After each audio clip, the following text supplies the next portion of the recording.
Maintenant, s'agissant de ma responsabilité de ministre des Transports, je reviens au niveau du transport terrestre. Il y a un vecteur de transport très important qui mérite d'être mentionné, c'est le transport ferroviaire. Bon, avant de continuer la vidéo, veuillez vous abonner à la page et cliquer sur la cloche de notification pour ne pas rater l'actualité.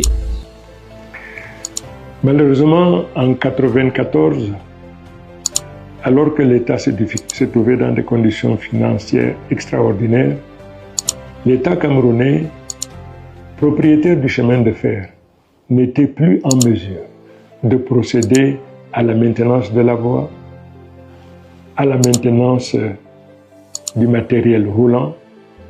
En particulier, l'État n'avait plus les moyens pour renouveler les locomotives de transport et les locotracteurs pour la manœuvre des trains. Et c'est cette chose, malheureusement, bien que bon an, mal an, le chemin de fer marchait, je me suis trouvé dans l'obligation d'engager des études dans la perspective de la privatisation de notre chemin de fer. En tant qu'ancien cheminot, naturellement, je l'ai fait dans des conditions extrêmement difficiles, parce que c'est cet instrument qui m'a permis de devenir ce que je suis aujourd'hui. Mais comme je disais, la mort dans l'âme, j'ai consenti donc cette démarche. J'ai mis en place une équipe qui, aux côtés de la Banque mondiale et des partenaires financiers intéressés, ces experts donc ont étudié les moyens à mettre en place pour que ce chemin de fer soit privatisé. Maintenant, je reviens également sur le transport aérien. Comme je disais tout à l'heure, toute compagnie de transport aérien, membre de l'IATA, et c'est le cas de la CAMER à cette époque, a l'obligation d'assurer toute sa flotte en assurance tout risque. Entre-temps, malheureusement, un avion de la CAMER a fait un accident au cours duquel 71 personnes ont perdu la vie et il y a eu quelques survivants, 3 ou 4 survivants.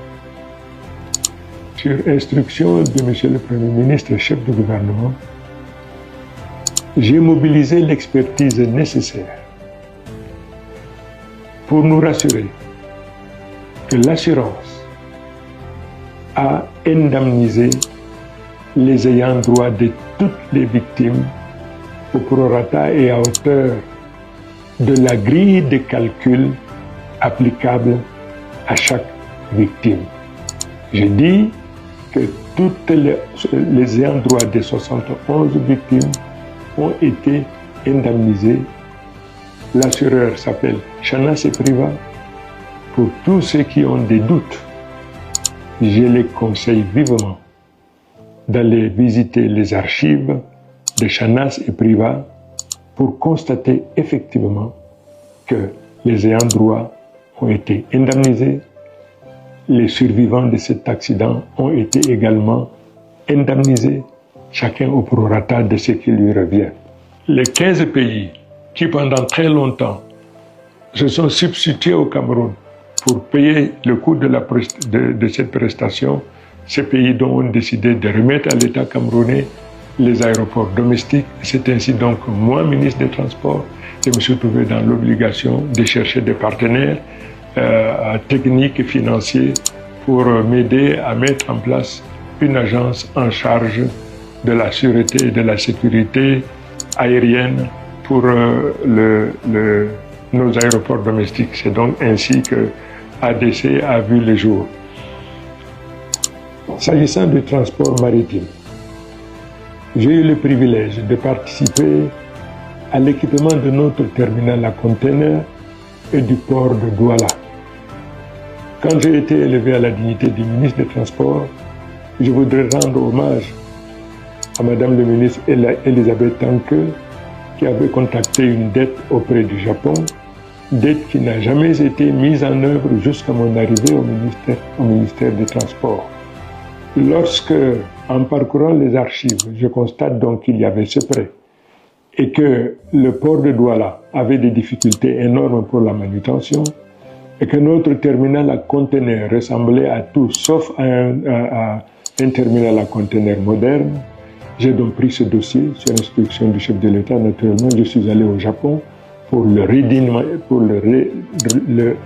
redimensionnement de ce projet.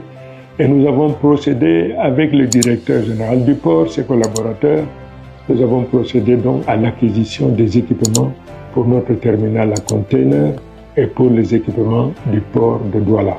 Sur la même lancée, je me suis trouvé dans l'obligation de liquider par exemple une société comme Camtener qui n'arrivait plus à faire joindre les deux bouts.